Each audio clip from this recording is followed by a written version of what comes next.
And welcome in. Late Kick is live. It is Sunday night, April 3rd, already the year of our Lord 2022. You ever find yourself not mad, just a little disappointed?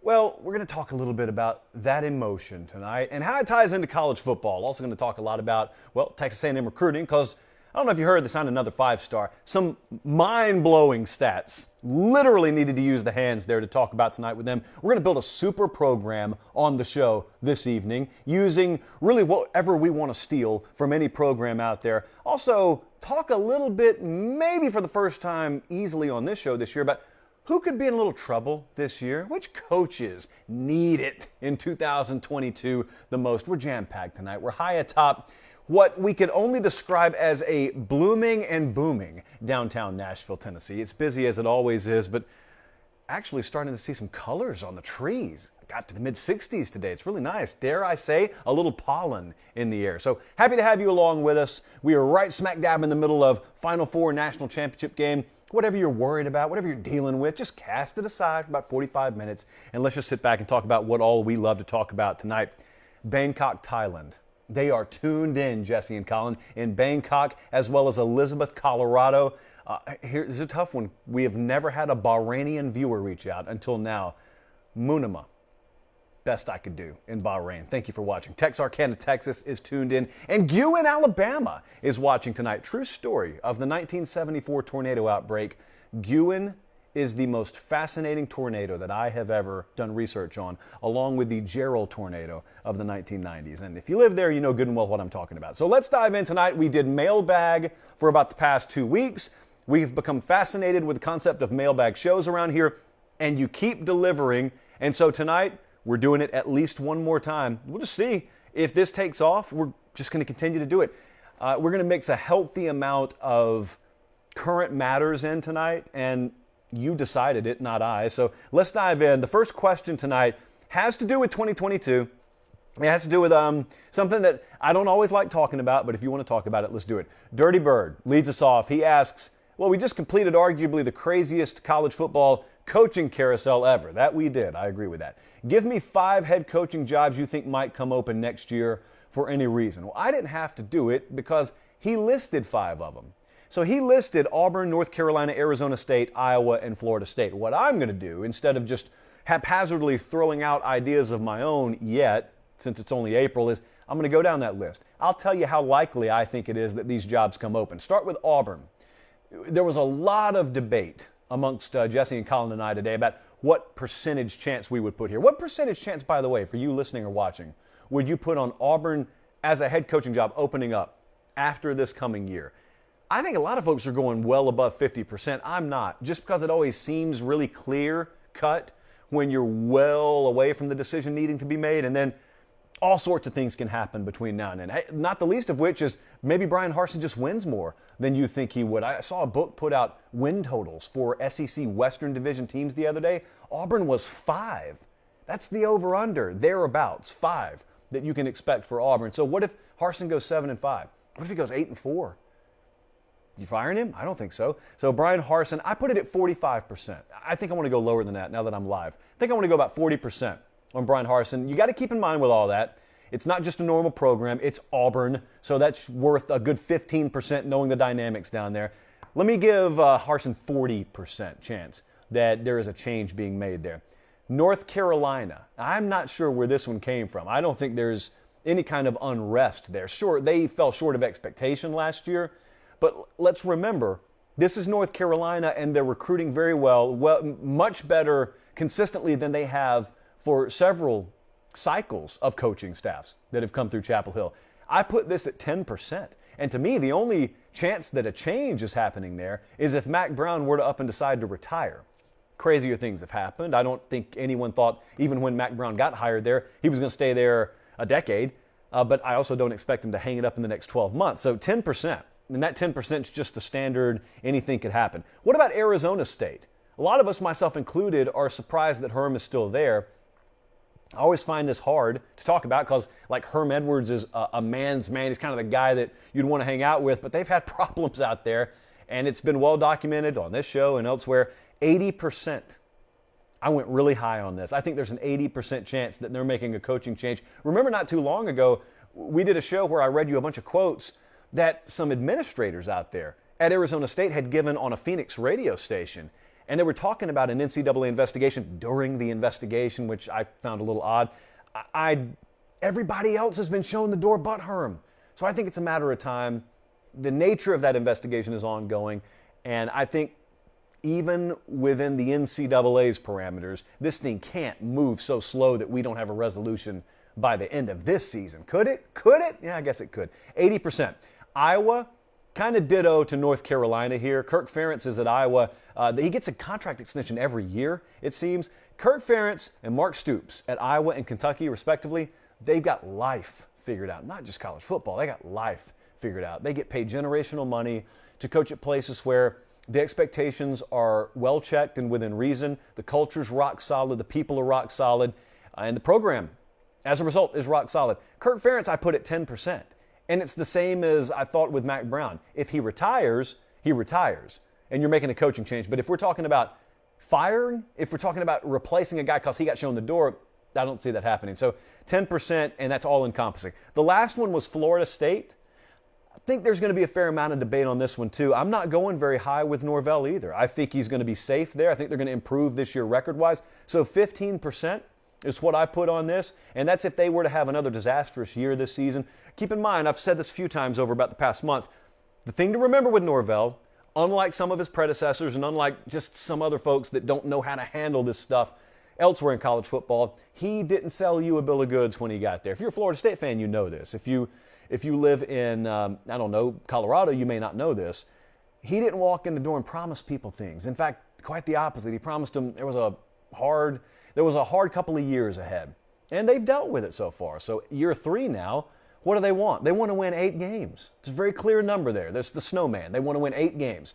So give them a snowman this year or thereabouts, and they'll be good with you. 15% is the chances that I give there being a coaching change made there. So that's where I look around the country so far and see people really needing to have big years this year. But we'll also do another question about that a little ways down the road in the show tonight. This next question is going to be extremely controversial. We probably spent, I would say, a vast majority of our afternoon on this. So much so that I couldn't even fit all the answers on the piece of paper in front of me. So I had to break out a trusty Post-it for some spillover content. Here's the question. Question from Miami, Florida. Shout out Miami.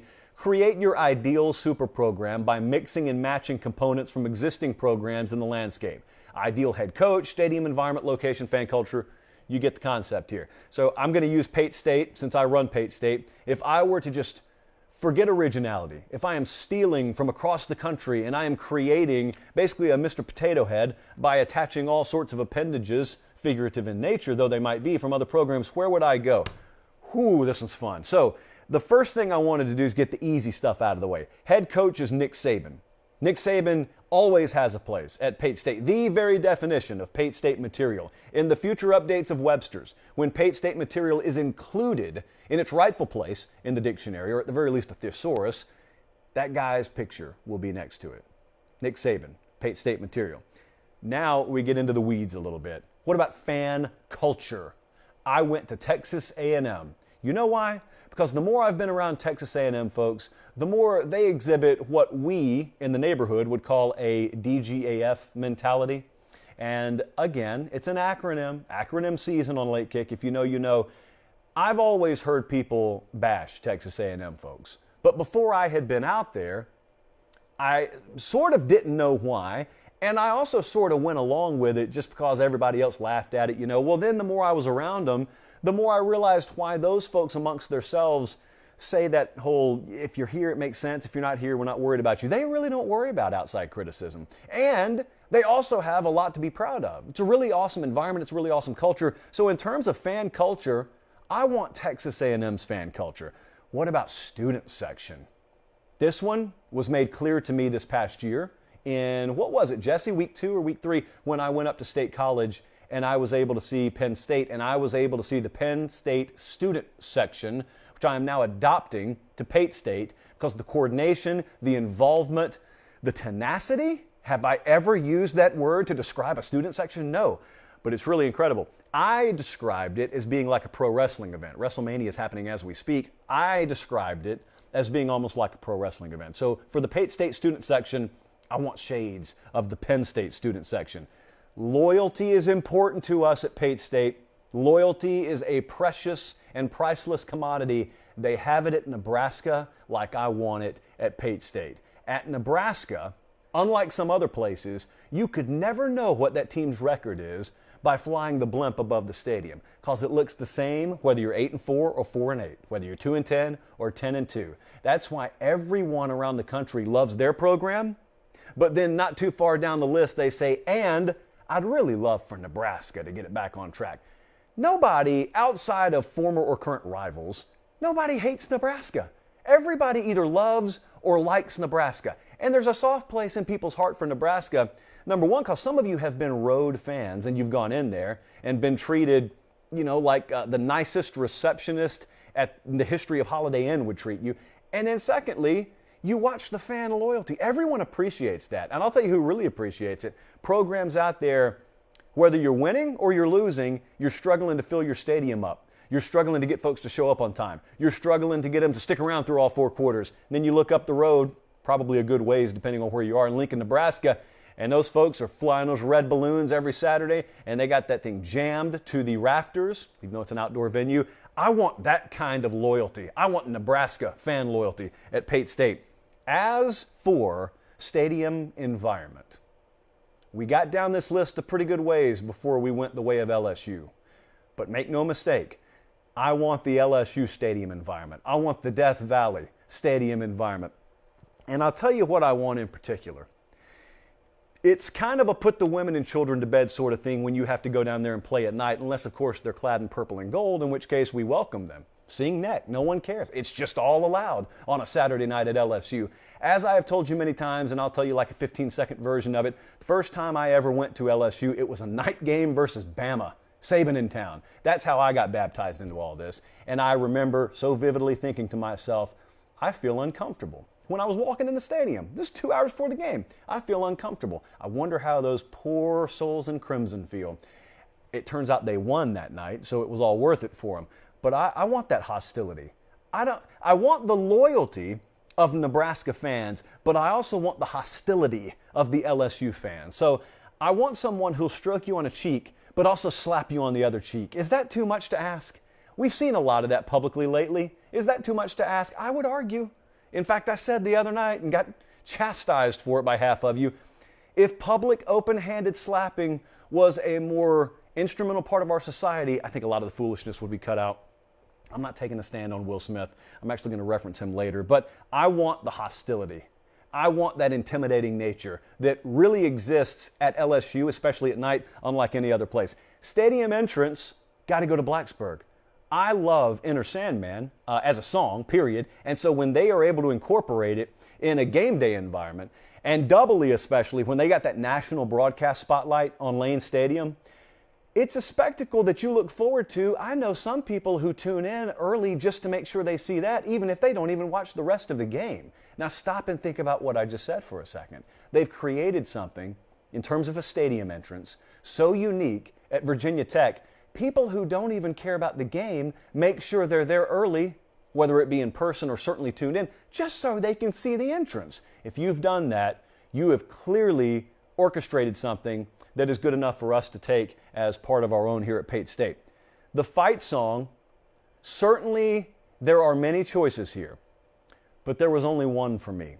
Because there's only one band, to my knowledge, that Fleetwood Mac has appeared on stage with, and that is the USC Fighting Trojan Marching Band. And so I want the USC fight song. If you're very curious out there or unfamiliar as to what that USC fight song sounds like, it's unmistakable once you hear it. But in order for you to hear it, I think Colin can turn that disc right now.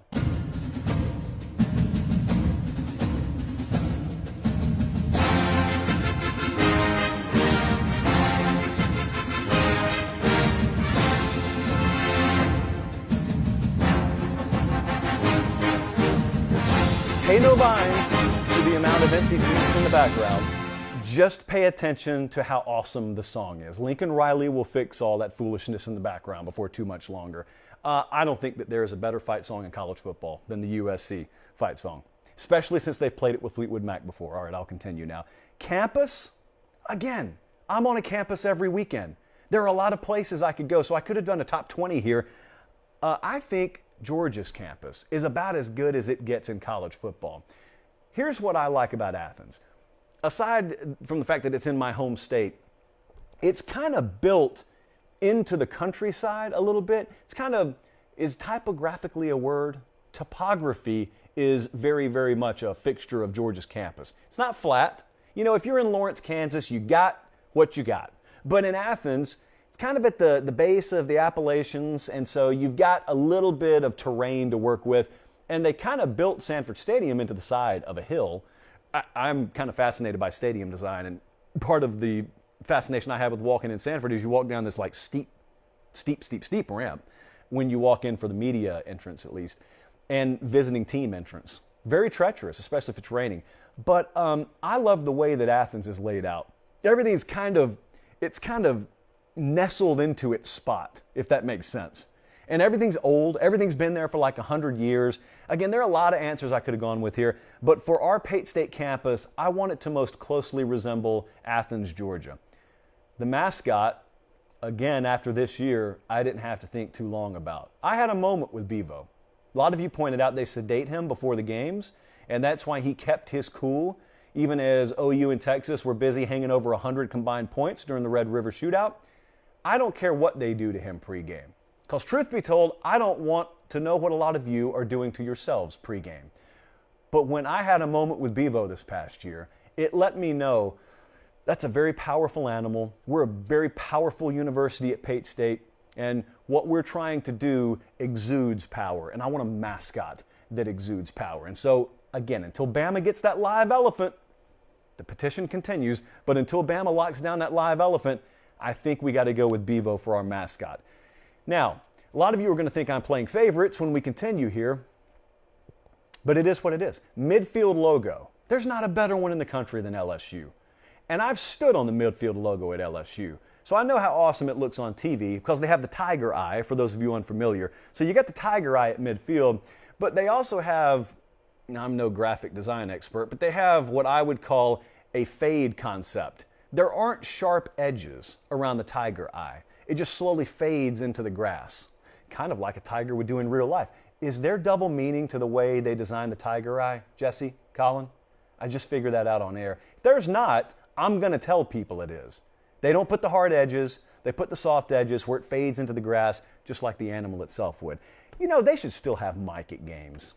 You shouldn't kowtow to PETA at every turn in life, people. Mike should still be at games. Bring Mike back. I want the elephant at Tuscaloosa. I want Mike the Tiger back at LSU. So the midfield design, I want the LSU Tiger Eye or something like that for Pate State. But as for the end zone, I don't need anything too complex. We're going to use a lot of paint, but I like the checkerboard end zone at Neyland Stadium. We tried to fight about this a little bit today, but all of us pretty much came to the same conclusion. That is a great look. It's a timeless look. That translates very well. You don't have to constantly update the design. I've watched them paint it before. Hey, those lines and making sure they're straight, it's a little bit tougher than it looks. It takes an artist's touch, and they have plenty of them in Knoxville. So I want the end zone design of Tennessee while I take the midfield design of LSU. And as for color combos, Tennessee's color combo looks really good to me. But as for color combo, you couldn't go wrong in the 80s with red and yellow and Hulk Hogan, and you can't go wrong in 2022 when it comes to the color combination of my Iowa State Cyclones. Red and yellow for the win. When they break out those black jerseys, I want nothing to do with it. I want red and yellow. And so there you go. I built my super program. I'm not even going to begin to summarize all these again because we got to move on.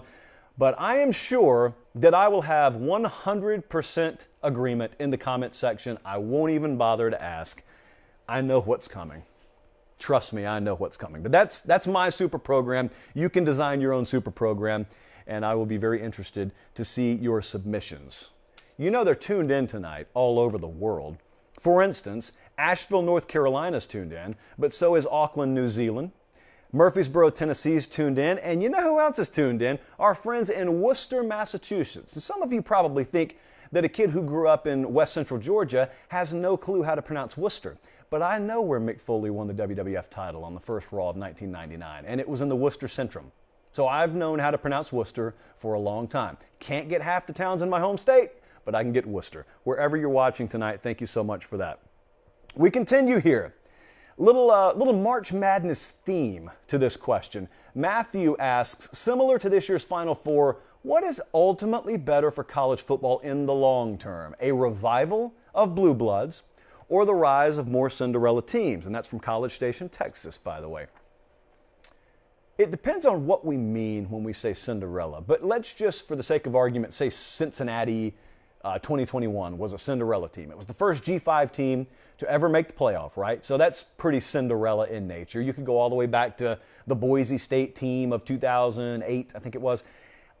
You could pick what you think Cinderella is, but I'll tell you what I think is ultimately the best for all of them. What's ultimately the best for the entire balance of college football is for programs with the advantage to take advantage. So I said that really fast, and it may not have made sense.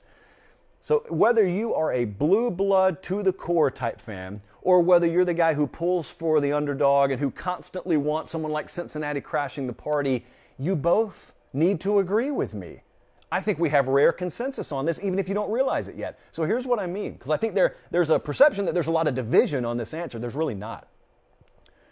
There are, admittedly, a lot of programs in college football that the sport is tilted in favor of. Your traditional blue bloods, if you will. The best thing for competitive balance in college football is not for a random Cinderella to make a run amongst a few other giant blue bloods dominating the sport like we just saw with Cincinnati. The best thing for competitive balance in college football is for the programs with the advantage to take advantage. I'm talking about Texas. I'm talking about USC. I'm talking about Miami. I'm talking about FSU. Because here's what happens. If you have a world in college football where instead of 3 or 4 legitimate Tier 1 teams, you have 10 to 15 Tier 1 or Tier 2 teams, i.e. your blue blood crowd, and they're all performing at a pretty high level, chances are there is no monster amongst them because the talent has been distributed up. The level of play is too high across too wide a body of teams for any 1, 2, or 3 programs to put a death grip on the sport. Now, I'll tell you what that does. What it does is, number 1, it just provides you more competitive balance. Number 2, it provides you more competitive games. But number 3, since you probably don't have any true generationally elite teams like 2019 LSU or 2020 Bama, if you don't have those, then you have what happened this past year, and you have an environment that is ripe for upsets. And when you have an environment that's ripe for upsets, any given season, you have much more a favorable environment for a Cincinnati. This past year, everyone wanted to make the argument, yes, Cincinnati made it in, but everything had to fall perfect. I got news for you. Everything will always have to fall perfect for a G5 team to make it in. My question is, in what world is it more likely? Where you only have a few blue blood programs, but they're just totally and utterly laying waste to the sport?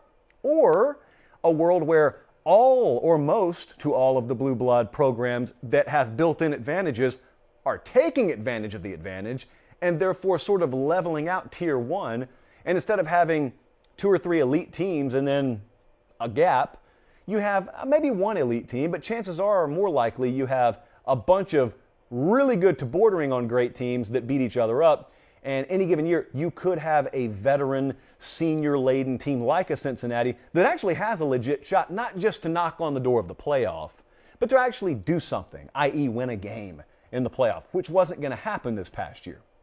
It's always going to be unlikely, understand that. But also, I'll tell you what it does. What just happened to Cincinnati? Not just because of this past year, but what's happened to Central Florida? What's happened to Cincinnati? What's happened is what's supposed to happen.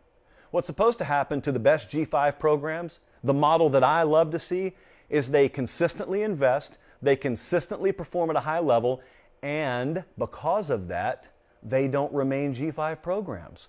They get snatched up by a Power 5 conference. In this case, the Big 12 has snatched up UCF, has snatched up Cincinnati. Hats off to them. Congratulations to them. So, Matthew, I would argue that the best thing for college football is not for blue bloods to stumble. I think you want as many of them with their act together as possible, because it ultimately stabilizes the environment in such a way that you never have runaway trains, or very rarely do you have runaway trains. Let's move on here. Now this one kind of sounds like something that got asked a little while ago. I'm going to go a different direction with it though. Taylor asks, which coach has the most to prove to the school and the boosters and the fans in the 2022 season? He wrote 23, but I'm saying 2022 season. Now this may sound like who's on the hot seat. I didn't take it that way.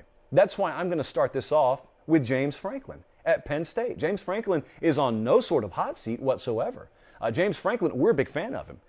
But yet that's why we are suggesting he has a lot to prove in 2022. I don't think he'd disagree with this. I think if he were sitting here, he'd kind of echo the sentiment actually. So James Franklin, what he has to prove is the ability to maintain consistency once they get into the season. You know, this past year, for example, they started off well. They had injury at the quarterback position. I understand that there are very few teams out there built to withstand that. But what upset a lot of Penn State fans is not only did they lose to Iowa, then they also lose to Illinois. And a Penn State fan would rightly tell you, injured quarterback or not, especially if we got a backup that's been on campus multiple years, even if Will Levis left us, our former backup, and went to Kentucky, yes, it put us in a bad way. But there is no world, injury or not, where we should be losing to Illinois at home. I think that was off a bye, no less. So there's no world where that needs to be happening. And that happened in the middle of a string of losses. So what they need to prove, after they ran off a string of 11 wins in 2019, they had 11 wins in 17 and 16, after that, then you dip down to 4-5 in the COVID year and 7-6 this past year. They need to get back up there into knocking on that 10-win per year range, but they need to be consistent. There doesn't need to be a dip. So James Franklin, I'll put him on that list. Mike Norvell, Florida State head coach, is on this list. And to me, again, this is not a hot seat list, so don't misunderstand me. What Mike Norvell needs to show is simply growth. And the reason I make it so generic is because it deals with the entire spectrum of the program. I'm not focused on any one part. In other words, 8 wins, the old snowman, like we said earlier in the show, they just need to improve everywhere, incrementally improve everywhere. Make sure that when you're watching them in September and then November, in November you're saying, this team looks better than they did in September. And just overall this year, this program is showing signs of growth. Growth is the key word for Florida State because that's what they're preaching. They're preaching process and they're preaching growth. Year 2 was a crapshoot. Year 3, I should see it. I should see growth down there. I think I will. So I think I'm going to affirm a lot of this come fall. But Jimbo Fisher's another coach that I'm going to look at that certainly is the furthest thing from being on a hot seat. But I also think in the nature of the question that was asked, he does have stuff to prove. He does have a lot of validating to give those boosters and that fan base out there. They just went 8-4 this past year. They lost their quarterback too. They beat Alabama though. And so, you know, they were coming off a year where they had gone to the Orange Bowl. In that 2020 season, I think it was, they went 8-1 or 9-1, counting the bowl win. That was the year I was referencing. Double-digit wins is where they should be. I think those win totals that got put out the other day had A&M at 9. They ought to be a double-digit win per year team. From this point forward, that's what they ought to be. That ought to be their floor. And there are only about 3 or 4 programs that can talk like that. Bama's been there. Georgia's there now. Ohio State's been there. Clemson's been there. That's where A&M needs to be. You recruit like they're recruiting, that's where you need to be. You need to be at such a level where the starting point is 10 wins because you're going to outclass everyone roster-wise you face every week unless you face an Alabama. And you'll be competitive with even the Alabamas of the world. Certainly if you're recruiting like they are, you may even, dare I say, take the field before too much longer and have a slight advantage over them. What kind of world would that be? Not there yet. What kind of world would that be, though? So double-digit wins, that's where they need to be. We'll see. We'll see what they perform like this year. And lastly, Jeff Collins at Georgia Tech has a lot to show, the fan base there. They were, I felt like, and they felt like, they were very close in a lot of areas this past year, but that word doesn't mean a whole lot. In that industry, it doesn't mean a whole lot. And in this sport, it really doesn't mean a whole lot. It's just competitive at the highest levels. That's the way it is. And so 3 wins. It's been kind of a 3-win thing, I think, all 3 seasons so far. 3 wins there. the final two games, look, if you're watching on YouTube, the final two games of this past season, they lost 55-zip and 45-zip. They got outscored 100-0 in their past two games. A lot of the coaching staff got overturned, not the head coaching position, but a lot of the remainder of the staff got overturned. They brought in some new faces, some you'd recognize, others you wouldn't. A turnaround is the word they need there. And unfortunately, we're talking about it in year 4, but a turnaround is what they need there. James Franklin, Mike Norvell, Jimbo Fisher, and Jeff Collins are the 4 names that I'm focused on there. But there was another turnaround that I got really excited about. In fact, I'm going to read it to you. So listen to this headline. Academy Sports and Outdoors reports record fourth quarter and fiscal 2021 results. Or as I like to say, physical 2021 results. Did you hear that headline? Did you notice 2 things that sort of happened simultaneous? Thing number 1, Academy partners with Late Kick. Thing number 2, Academy Sports and Outdoors reports record fourth quarter and fiscal 2021 results. Guys, I can't help but feel partially to totally responsible. And you should share that sentiment. Did we single-handedly just overturn the entire sporting goods industry? I can't say no. Can't definitively say yes, but I can't say no. It's been an interesting week for the Academy. Will Smith had to quit the Academy, but we're not quitting any Academy. In fact, the bond between Late Kick and Academy Sports and Outdoors has never been stronger. As I said on Twitter, this train stops for no one. And so now that we come out of quarter 4 and we're into the new year and everything's blooming, as I told you, Nashville, booming and blooming. Your neighborhood, probably similar. It's time to buy spring gear. And there's no question where you need to go. At this point, it's not just a partnership. It's more of a movement. And I know because I look at our numbers, a lot of you are new every week. And so you don't get the tie between that logo, Late Kick, and Academy yet.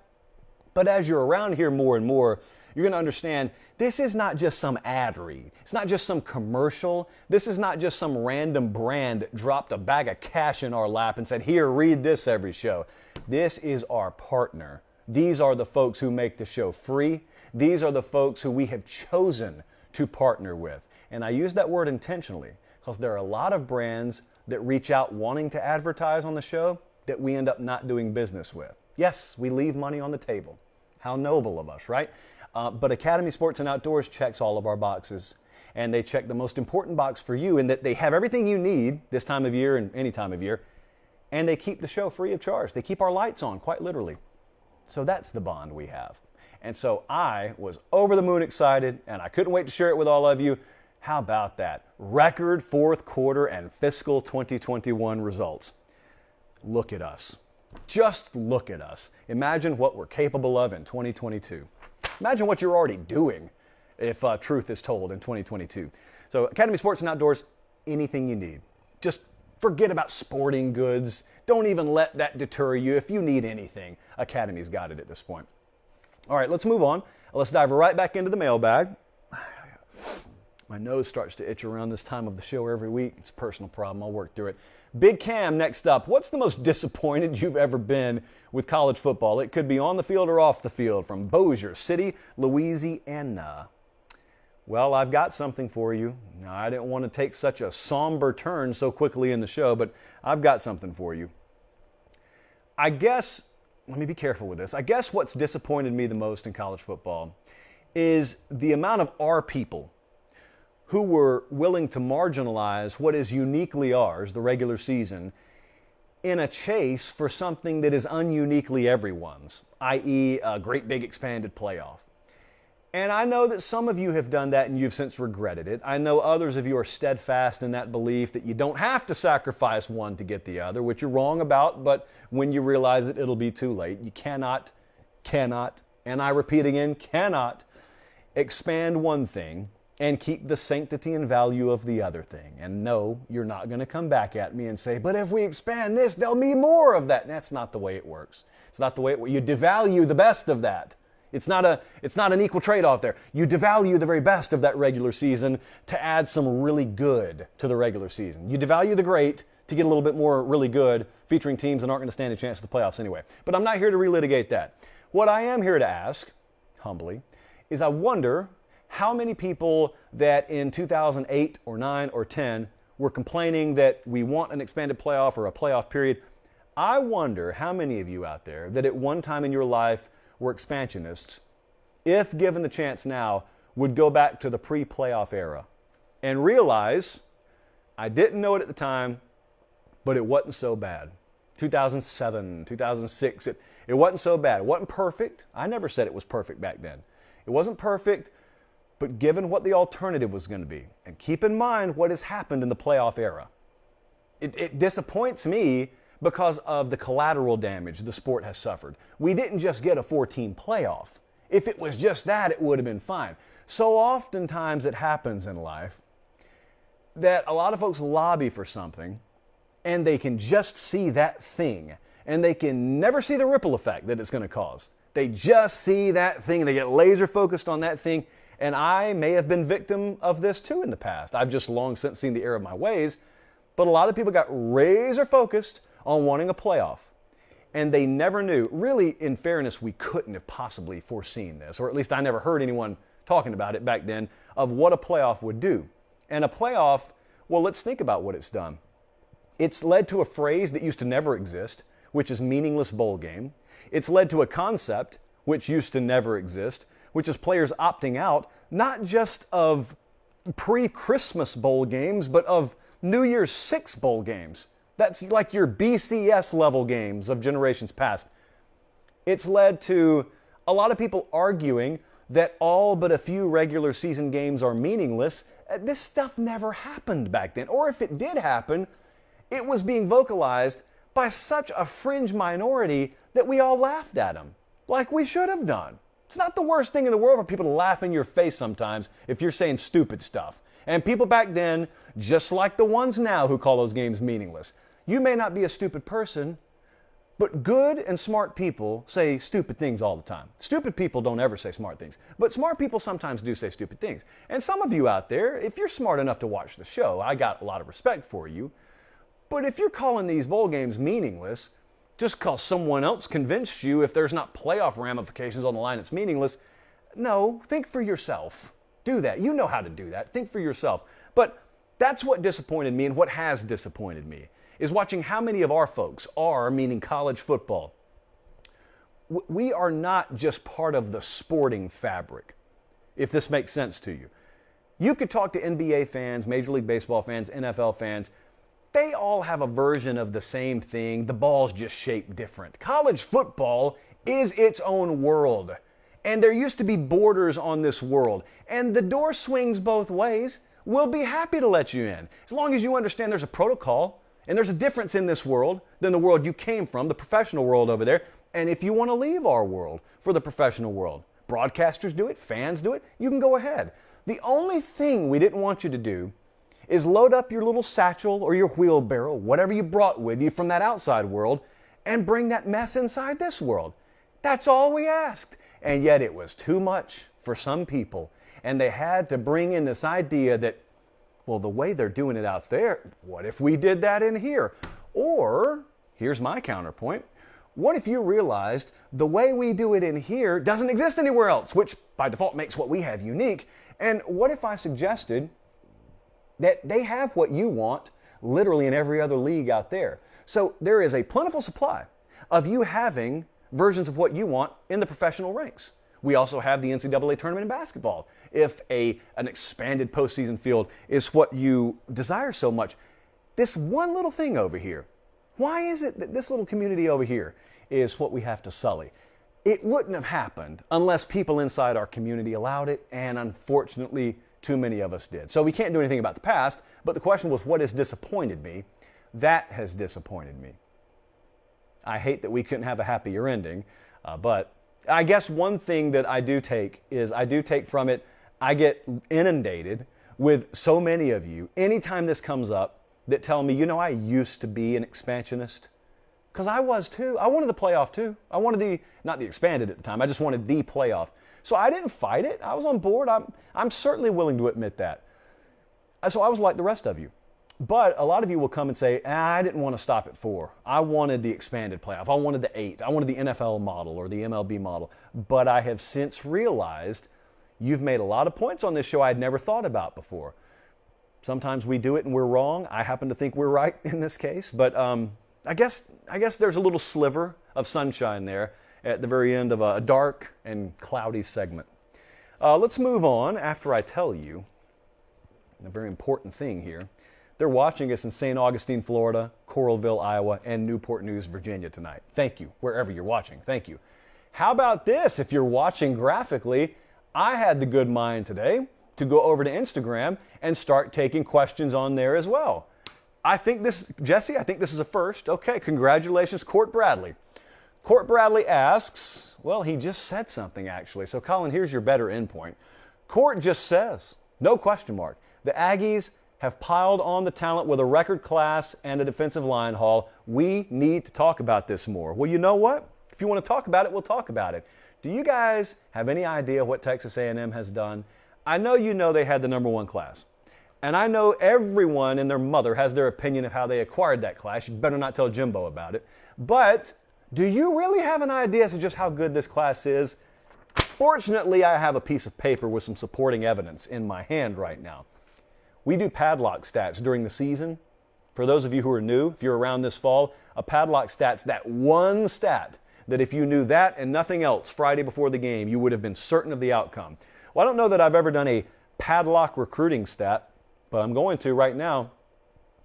What if I told you, I want you to pause, I need you to put down what you're doing and listen to this insanity. What if I told you Texas A&M just signed more five-star kids in this class than the entire Big Ten Conference by 2? What if I also told you Texas A&M just signed more five-star kids in this class than the entire actually not the entire SEC. Yeah, I'm just going to cut it because I want the sound bite. This is so weak right now if you're watching live. What if I also told you Texas A&M signed twice as many five stars in this class as the entire ACC? That's a whole conference, a major Power 5 conference with multiple schools in the state of Florida and a school in the Carolinas and a school parked right in the middle of Atlanta, Georgia. And Texas A&M signed twice as many five-star kids in this class as the entire conference. Those are padlock stats in the world of recruiting. Jesse also tells me, just for good measure, they signed 18 of the top 100 kids in the country. Most recently, L.T. Overton, out of, I think, Milton in Alpharetta, Georgia. They got him. That's another five-star defensive lineman. At this point, raise your hand if you're a five-star defensive lineman and you didn't commit to Texas A&M. It'd be easier at that point. So then I had another question today. The class is insane. That's my takeaway. I had another question today about A&M, and it was from one of you asking, should we be worried about some of these kids transferring because certainly they're not all going to get immediate playing time? No. It's going to happen. Certainly going to happen. Happens with everyone. It's just going to be a new concept around A&M because they hadn't recruited at this level yet. Got news for you. No one has. It's the highest rated class of all time. What if some of them do transfer? They're going to. Let me spoil the ending for you. Spoiler alert. If you don't want to know, turn the show off or mute it for 5 seconds. Not every one of these kids is going to start at A&M. What I'm saying is if you shaved off 30% of it, it's still one of the best classes of all time. And that's the way this works. That's the reason you recruit in the kind of numbers and with the kind of tenacity that A&M and Jimbo Fisher did. You know, sort of the short-sighted view of it would be, how many five-star kids do you need? And then Jimbo Fisher looks back at you, Lindsay Lohan style, and says, the limit does not exist. I don't care if sliced bread tells you it does or your grandma tells you it does. Limit does not exist. You never stop. You've got to be almost maniacal about it. Because here's what he knows. He knows who he's got to play every year. He knows what injury has done to him and attrition has done to him. But he also knows in these big-time games, in the games you've got to win a national championship, it plays out to where one or two big-time players make one or two game-changing plays, and all of a sudden you win a football game 31-27 instead of being on the other end of it. And you never know when you sign them on signing day which of those big-time players you're going to need 2 years from now on the third Saturday in November against fill in the blank. You just know you got to get as many of them as possible to put yourself in the best possible position. So you know that. You know not every one of them is going to pan out. But this worrying about some of them transferring, let them transfer. At this point, it's a privilege to be concerned about that if you're Texas A&M. It's a privilege to have those concerns that Bama has and Georgia has. Welcome to the party. And don't leave. They don't plan on going anywhere. You ought to get your program. If you want to win a national championship at Texas A&M, you got to get your program to a place where it's a relief for those players to get to Saturday. Because what they face on Saturday, 9 times out of 10, is easier than what they're facing in practice on Tuesday and Wednesday. When you've gotten there, then you find out what they've known for a little while in Tuscaloosa or Athens. Then you find out what championship depth looks like. They're not there quite yet, but these classes, like the one they just brought in, 18 of the top 100 in the country, more 5-star kids than the entire Big Ten, twice as many 5-star kids as the entire ACC. That's how you rapidly build championship depth. That's how you create these knife fights in practice every day and these battles for positions. And if kids are turned off by that, that's called a filtration process. Just like in recruiting. When it comes time for kids to strap it up on the field and earn a playing spot and earn playing time, that's what you got to make them do. You got to make them earn it. We had Jimbo on signing day, famously, and among the things that he said that you didn't remember because of the sound bites, he said, we've preached competition with every one of these kids. We've told every one of them. We haven't guaranteed anyone playing time. Quite the opposite. We've told them it's going to be the battle of their life to get on the field here. That's good. That's good. You'll still have some attrition because kids don't get playing time. But the ones who left were the ones who you didn't need. It's just the way it works. You're going to lose some good players. You didn't need them to win a championship. The ones you need to win championships are going to lock down positions, or they're going to keep fighting their tail off in practice every day. And you will have built a championship culture with championship depth, and you'll see it at practice every day. You'll start hearing stories out of College Station with high school coaches or boosters or alumni, former players. When they go to practice, you'll scroll TexAgs or you'll scroll Gig 'em 24/7. You'll see these threads. I've seen it with other elite programs. And you'll see these threads that are 3 or 4 pages deep of someone who got to attend practice the other day. And they're going to be wide-eyed, and they're going to talk about the ungodly amount of competition and how physical the practices are and how intense it is.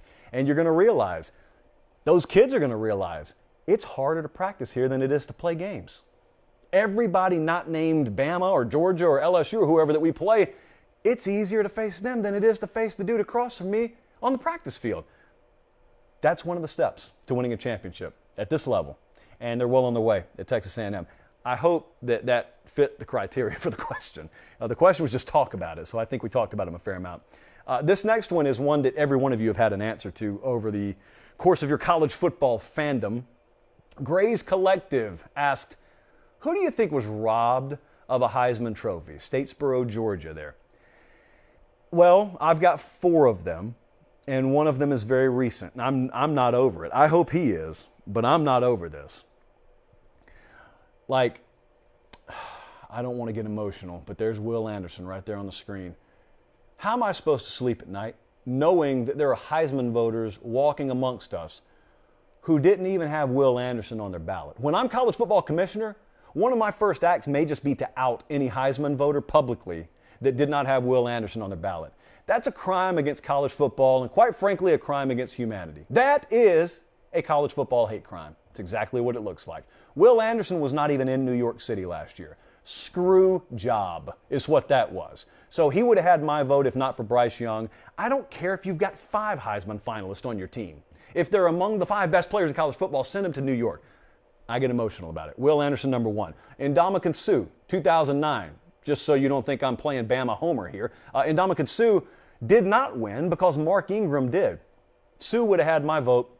He was the biggest game wrecker this side of Will Anderson I've ever seen defensively. Remember watching Texas try and block him? Didn't matter. They tried everything. There was no page of the playbook. There was no blocking scheme that Big 12 champ, national championship participant Texas didn't try. There was just nothing that a college team was going to do against Ndamukong Suh. He had 52 solos, 85 total tackles, an absolute force. These are defensive tackle numbers, by the way. He's not some edge rusher, although he spent most of his time in the backfield. Number 3 from the late 90s is Peyton Manning. Peyton Manning in the South, if you were a kid like I was at the time, aside from your ABCs and multiplication tables and state capitals, you were taught that one of the harsh realities in life, aside from death and taxes, is Peyton got robbed of the Heisman Trophy. We're not here to bash Charles Woodson. That's not what we're here to do. What we are here to do is tell you he should have finished second in the Heisman Trophy voting that year because Peyton Manning was the most outstanding player in college football. That's my humble opinion there. I'm sure it'll go over well in Ann Arbor. And I'm looking at the stats here. 60% completion percentage. Look, Peyton had 3,800 passing yards in 1997. Those are good numbers today, albeit put up by a few more guys on average per year these days. But 36 touchdowns, 11 picks, had just an incredible year. So Peyton there at number 3. Now for number 4, there was a lot of controversy. There was a lot of talk amongst ourselves. Colin, and I agree, is refusing to put this guy on our thumbnail for the YouTube video. But the fact remains, O.J. Simpson got robbed in 1967. Imagine that, figuratively, a crime against O.J. There's a guy by the name of Gary Beban. Yeah, I think that was the pronunciation. Point being, that is the point. I can't even remember how to pronounce the guy's name, and he won the Heisman over O.J. Now, O.J. the following year won the Heisman with, I think, like the most first-place votes ever. But the previous year, he lost out to the quarterback across town at UCLA. And not only did he finish number 2, he had like a career game against UCLA that year. Did we dig up O.J. Simpson footage? I guess we did. Wow, look at that. Hats off to the production executives for that one. We're short-staffed. So congratulations to them, or hats off to them. So I went Will Anderson, Ndamukong Suh, Peyton Manning, and O.J. Simpson. I don't think you will ever hear that combination of names any other segment in the history or future of this program. There you go. 3 of the 4 will be on the YouTube thumbnail. Next question. This one's pretty easy, but I didn't realize today until we looked at some numbers how emphatic this is. So Southwest Florida Kane asks, after the SEC West, which conference and then division do you think has the biggest uphill battle in conference play? And that's from LaBelle, Florida, or LaBay, Florida, if you don't want to pronounce the L's. This is the Big Ten East. That's the answer, and that's pretty much everyone's answer. So the Big Ten East. But you know what? If you live down in LaBelle, Florida, can you just rattle off the Big Ten East? No, they change their division names all the time, so I don't blame you. Well, the Big Ten East is the one that has Ohio State, but it also has Michigan, but it also has Penn State, but it also has Michigan State. How pronounced is the gap between the Eastern Division and the Western Division? Well, producer Jesse, fictitious though he may be in some of your minds, delivered me the following statistics. These are all true. Think about recruiting, which is the lifeblood of this sport. This past cycle, the top 5 signing classes in the Big Ten all resided in the East. 7 of the top 8 signing classes at the very top of the Big Ten were all in the Big Ten East. The final 6 in the Big Ten were all in the West. The Big Ten East has won the last 9 conference championships, and if you remove Wisconsin, we're going to do that whole thing where if you remove the best of something and then look at the rest. If you remove Wisconsin from the West, you got to go back to 04. 04! Guess what year I graduated high school? Yes, you got to go all the way back there to find someone from that other division, whether it's the leaders or the legends or the lesser or the fewer or the poorer. That's a poverty division. There's no 2 ways to put it. Those are poverty statistics for the Big Ten West. Poverty division. There's no excuse for it. There's some really good football programs over there, passionate fan bases, really invested, maybe just not quite enough.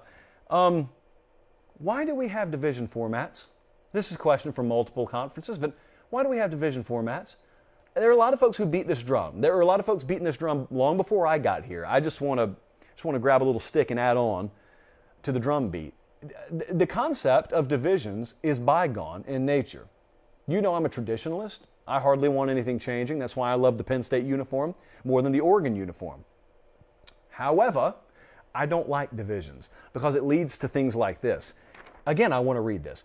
The top 5 signing classes in the Big Ten were all in one division. 7 of the top 8. The bottom 6 signing classes were all in another division, and one division's won 9 of the last 10 conference championships. And if you remove Wisconsin, it gets a whole lot bleaker, a whole lot faster. So yes, It's not quite the SEC West, but the Big Ten East, that's tough. And it would totally reshape the Big Ten championship picture if you did away with the division format and you just took the two best. But that's not the way it is. And so we enter every season knowing that a maximum of one of Michigan, Ohio State, Penn State, and Michigan State are going to be able to make the Big Ten championship game. That's why I have never and will never lobby for a playoff format in which you have to be a conference champion to make the playoff. Never, because, you know, if we're trying to put the best two teams in a playoff, it's a little bit different. But if you're trying to find me the best four teams, it is possible for more than one of the four best teams in the country to reside in the same division. And I'm not going to penalize them just because of where their pinpoint on a map happens to be. Really appreciate you guys being tuned in. Here's the favor we continue to ask throughout spring. Subscribe to the podcasts and subscribe to the YouTube channel. Here's a fun fact. I want you to know what you guys did the other night. In our industry, especially with the format we have for Late Kick, our viewership almost totally comes from the first 24 hours. Like a lot of you are watching live, many more of you watch the replay following morning to afternoon, and then normally the viewership tapers off after that. More of you watched the show after it had been up for 24 hours than watched the show during the first 24 hours from our last episode.